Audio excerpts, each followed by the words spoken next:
മോഹൻലാലും ദിലീപും ചൈന ടൗണിന് ശേഷം ഒന്നിക്കുന്ന ചിത്രമാണ് ഭയം ഭക്തി ബഹുമാനം. ഡിസംബർ 18-ന് തിയേറ്ററിലെത്തുന്ന ചിത്രത്തിന്റെ ട്രെയിലറാണ് ഇന്നലെ റിലീസായത്. കിടിലൻ ട്രെയിലറാണ്.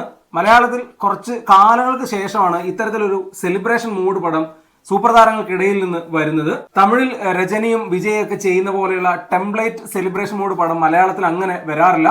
മോഹൻലാലൊക്കെ അങ്ങനെ ഒരു പാക്കേജ് പടത്തിന് പറ്റിയ താരമാണെങ്കിലും അദ്ദേഹം അത്തരം സിനിമകൾ ഇപ്പോൾ അങ്ങനെ ചെയ്യാറില്ല. മുൻപൊക്കെ ചെയ്തിട്ടുണ്ടായിരുന്നു. ഇപ്പോൾ നമ്മൾ അത്തരം സിനിമകൾക്ക് വേണ്ടി കാത്തിരിക്കുന്നത് പ്രത്യേകിച്ചും തമിഴിൽ നിന്നും തെലുങ്കിൽ നിന്നുമൊക്കെയാണ്.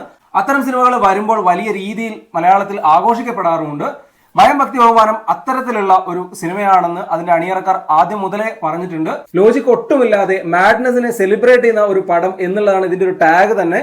ഈ ഒരു സിനിമ കാണാൻ വരുമ്പോൾ ലോജിക്കായിട്ടുള്ള കഥയോ കഥാപരിസരങ്ങളോ കഥാപാത്രങ്ങളെയോ അതല്ലെങ്കിൽ സീനുകളോ ഒന്നും തന്നെ നമ്മൾ എക്സ്പെക്ട് ചെയ്യേണ്ടെന്ന് കൃത്യമായിട്ട് അവർ പറയുന്നുണ്ട്.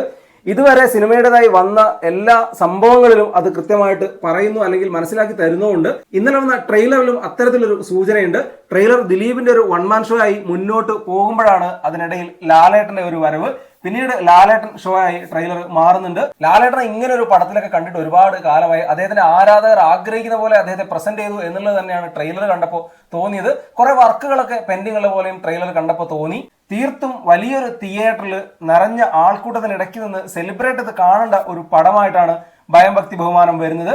ഗോകുലം പ്രൊഡക്ഷൻസ് ആണ് സിനിമ നിർമ്മിച്ചിട്ടുള്ളത്. ധനഞ്ജയ് ശങ്കർ സംവിധാനം ചെയ്യുന്ന ഈ സിനിമ മലയാളത്തിലെ വലിയ ബഡ്ജറ്റുള്ള സിനിമകളിൽ ഒന്നാണ്. ദിലീപിന്റെ വലിയൊരു കംബാക്ക് പടം എന്ന രീതിയിലും സിനിമയെ പ്രൊമോട്ട് ചെയ്യുന്നുണ്ട്. എന്തായാലും ഡിസംബർ 18-ന് വലിയൊരു ആഘോഷമായി ഭയം ഭക്തി ബഹുമാനം മാറട്ടെ.